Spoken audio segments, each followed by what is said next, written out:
Hello and welcome to Soap Secrets, another great week, and we are going to be talking about all the soaps. EastEnders, Coronation Street, Hollyoaks, Emmerdale. Have I missed any out, Claire? They're all there, aren't they? And they're all exciting. So, talking about Coronation Street, will I be binge watching it this week? Do you know what? I quite like a binge of a watch. I think it's particularly this week when it's focusing around my favourite story, and so I might not be able to not just watch one run into the other, you know. So tell us more. Do I really want to know, Claire? Honestly. So this is why I put this one first, Hannah, because this is your favourite storyline. I wanted to say so much last week and I couldn't. So I'm just going to say it to you. Alina is pregnant this week. Oh. So of course she is, isn't she? Of course she is. It was the next thing, you know. After the skinny jeans, had to come the pregnancy. It did. Tyrone is flawed. I'm not sure when he went into this midlife crisis type relationship that a baby was really top of his list of things to do, and he's still reeling in shock, because, well, it's kind of like you have adults having sex in soaps. None of them take precautions, do they? No, they don't. There's a lot of accidental pregnancy in soaps, I must admit. It's kind of like if you have sex, you can get pregnant, or you might not get pregnant. So it's kind of like you have to. They're all very fertile in soaps, aren't they? Yes, they are completely. Anyway, so yeah, Alina's pregnant. And with those skinny jeans, I'd have said he might not have been as fertile afterwards. So he's just gobsmacked by it. He's reeling in shock, and he heads to meet Fizz at the undertaker's to organise Kirsty's funeral, because as we remember, his ex-partner Kirsty died suddenly last week. And he's struggling to concentrate. He's thinking, oh my goodness, I've got more money to go out because babies cost humongous amounts of money. And Fizz assures him that he is a great dad and that they will sort out joint custody.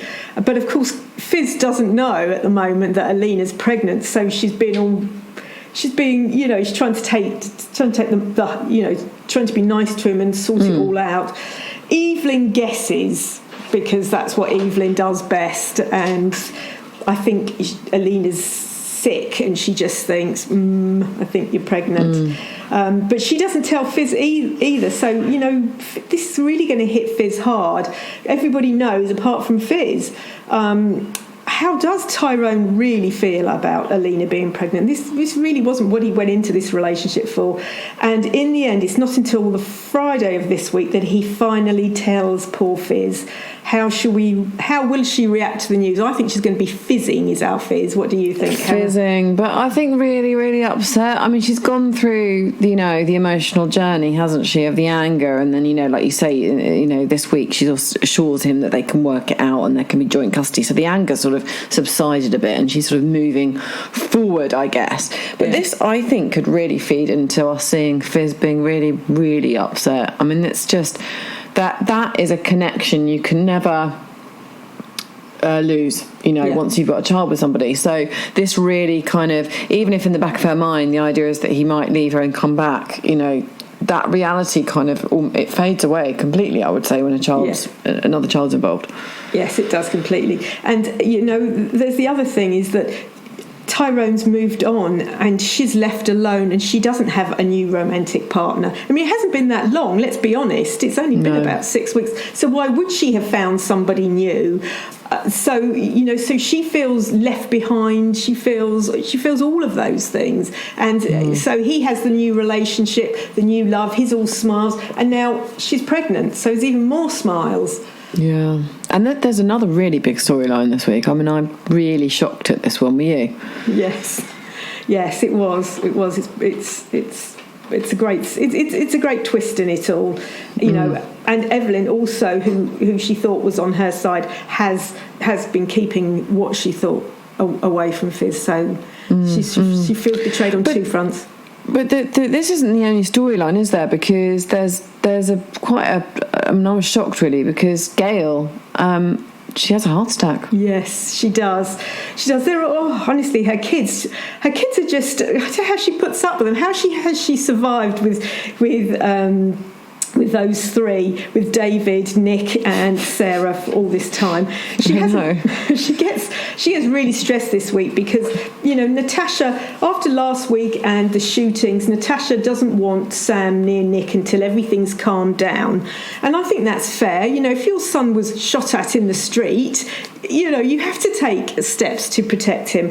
And Gail is brilliant. She's a great grandma, and she's been looking after little Sam for Natasha. And not only does she look after Sam, but she respects Natasha's wishes, which I think is really nice. And David says, well, now you have Sam, you can let Nick round and visit with his son. And she says, no, Natasha doesn't want that, and I'm going to respect Natasha's wishes.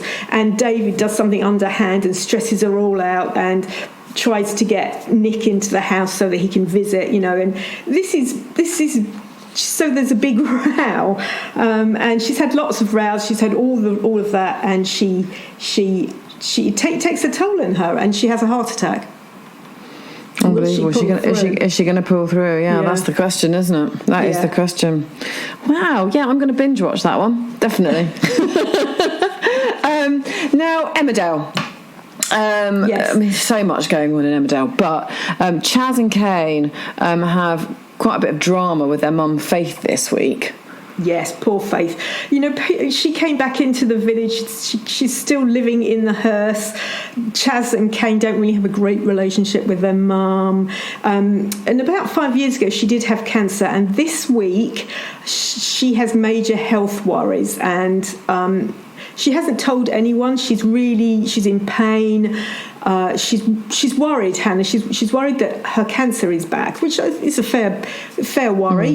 She is really, really stressed about it. And when she falls over, both of her kids unfortunately think she's drunk, which is a bit mean. Oh no! It's massively mean. She's living in a hearse, which isn't very pleasant. So she's basically homeless, and then her kids don't really spot her health concerns, and she's so she's really frightened. Her cancer has returned. Manpreet, her doctor, arranges for an immediate urgent MRI scan after her shock collapse. So she's not thinking, oh, she's drunk. She's thinking, what is going on here? And she knows her health history. And Faith confides in Pollard, and she was sort of fighting over Pollard with Brenda, and Brenda kind of won, but Faith still goes to Pollard for a bit of support, because sometimes you need your friends, don't you, Hannah? You do, yeah, definitely. And while lockdowns taught us that.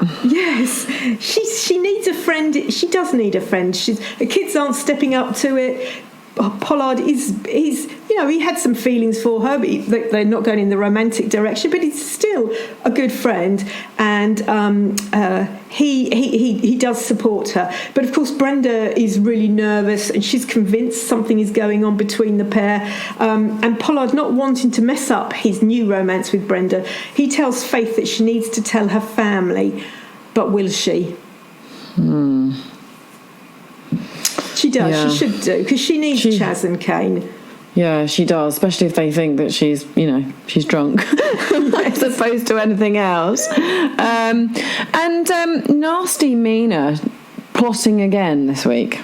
Yeah, Meena's got a really, really mean streak in her. We saw her about 3 weeks ago. She locked Andrea's small dog, in a hot car. Oh my gosh, that's just so awful. It is. And the dog was very, very lucky that somebody spotted it, and the dog was rescued. But yes, so this is what Meena's like. I mean, I think that signposted how nasty she was, because I think as a writer, I don't know whether I would have come up with it, whether I would have dared to have said, let's make a character do that. Do you? How do you feel about that, Hannah? Yeah, this is just absolutely horrible. Can you imagine the hate that she's got as well? Yes. Externally from this, because that does happen, doesn't it? People struggle to see the blur the lines, shall we say? Yeah, they do. So she's plotting again this week. She she's in love with David and she's desperate to move in with him, but plans have not come to fruition. Now David's great. He's got his son Jacob, he's really, really supporting Jacob, but Jacob kind of gets in the way a bit because he's a teenager, and she wants to get Jacob out of the way so that she can move in with David, and she steals the Pride collection because it's Pride this week, and the Pride collection tin, and she makes it look like Jacob stole it. So just how far will Meena go to get her man? I mean, this is, setting up your boyfriend's son as a thief is quite horrible, isn't it? Yeah, I'd say it's not the best place to start a relationship, but there we go.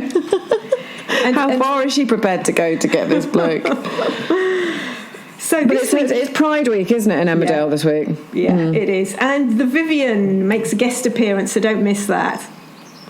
Yeah, I won't be missing that. Absolutely love it. Brilliant. It is brilliant because Mandy's wedding dress was styled on one of the Vivian's dresses. So that's why they've invited the Vivian onto this Pride Week in Emmerdale. Excellent. Okay, so Hollyoaks. We're going with Hollyoaks, not as the last one this week. Yes. Mixing it up. There's a bit of a game of cat and mouse between Fergus and Grace, isn't there? Because they fight over the loft. Yes. So we know that Fergus is horrible and evil. He's not just dodgy. Hollyoaks call him dodgy, but actually I think he's evil because he's the one that is loosening the screws on the sign. I mean, that's just horrid. Yes, it's horrid. And also he's the one that sets cameras up in his rented houses and is spying on his female tenants and selling it to men who like to spy on women. So awful. I'm going to use the word evil over him. So we saw him loosen the screws, and that hit poor Darren. And Grace didn't have any insurance, so Fergus swooped in with an offer to be a silent partner to help Grace out. Now Grace doesn't. Obviously, nobody knows apart from us, the viewer and the fans, about the cameras and Operation Bluebird, obviously Grace doesn't know that he loosened the screws, so we might be a bit dodgy, but she doesn't think he's evil at this point. So yeah, she said yes to this, but we know how dodgy he is, and now Grace is now finding out just how dodgy Fergus is, and so he wants more. He took on to be a silent partner, but his end goal is to have the loft. So Grace is now finding out that this is his end goal, and she's got to try and stop him. So she interrupts a meeting with a potential new tenant this week and paints him as a terrible landlord, and in revenge he gets her arrested. Nice. What a nice guy. Yeah. And then he says he will change his statement if she signs over the rest of the loft. So she really is in a big bind. But in one final move, Grace steals Fergus's laptop. And if she can guess his password... she's going to see everything, isn't she, if she can? Yeah. She would discover Operation Bluebird. Yeah, this is the end. It's got to come tumbling down. That's got to be what happens, surely. But she's got to guess his password. Yeah, I know. That is the problem. But then, when you read all the kind of, reports about people's passwords, they're often not quite as complicated as they perhaps should be. So, EastEnders. Let's move on to EastEnders last but not least. We see Janine, Charlie Brooks, returning to the square. We've got lots of returns, lots of new faces, haven't we, generally, at the moment? This has been announced this week, and we will see her on screen in late August or early September. So we've got a couple of months to go. We last saw Janine back in 2014. I couldn't believe that. That's 8 years ago. And she was on trial for the murder of her husband, Michael. But she was found not guilty, although I would dispute that. And she left for Paris. So Janine's a good baddie. She's brilliant.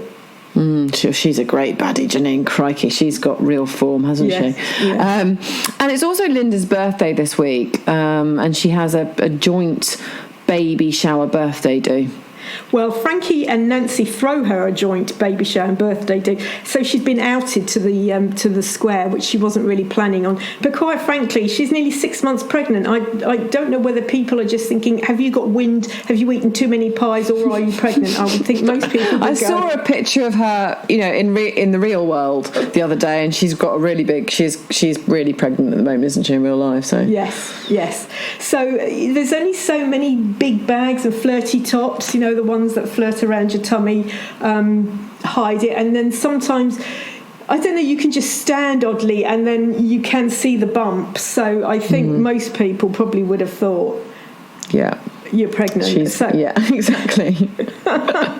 So especially at 6 months. So she's been outed in the square, and she gets a surprise present from Max, a surprise birthday present. Of course, Max doesn't know that she's carrying his baby.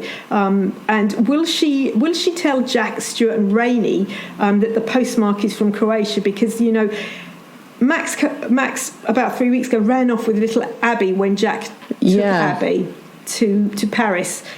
For Max to see his granddaughter, and Rainey's beside herself because she's co-parenting with Max, and she, to be honest with you, she's really been raising little Abby because he's been all over the place and he hasn't seen Abby for 6 months. So, in all intents and purposes, she is Abby's mother, adopted mother, I suppose you could say her, So if Max is sending presents to Linda, do you think he's going to turn up in the square? Because he does have Abby. He should really be returning here at some point. Yeah, he should be coming back. And what's that going to? What problems that will cause with Mick? And then he'll see the reality of the situation. Yeah. And finally, Stuart and Rainey make a decision on who their surrogate is going to be, and they choose Bernie. Yes. Bernie's been desperate. They need the money because Stuart and Rainey were going to pay her, and their family, but Bernie's family is really struggling financially, and Bernie's desperate to lose weight because it helps if you're not terribly overweight when you're pregnant, and so especially if you're going to be a surrogate. So she's been desperately trying to lose this weight, and she has been turning to diet pills, Hannah, not doing the let's eat less and take a bit of exercise route. She's been trying to do it really quickly, and of course weight loss is all about it's a slow, steady weight loss rather than fast, quick one. Yeah, not a good way to do it. Yeah, I don't think diet pills are a good way to achieve it, especially not if you're going to be a surrogate. So, so she's upping these diet pills. Will it all go to plan? What's this actually going to do with her physical health?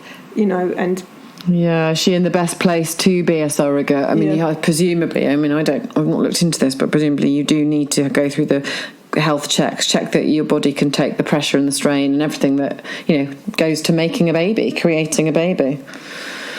Oh, what a week, another week. So plenty of soaps for you all if you don't fancy the Euros, or if you're in my house, a little choice, I'm afraid. But thank you very much for listening, and we will be back next week. Until then, stay safe and enjoy.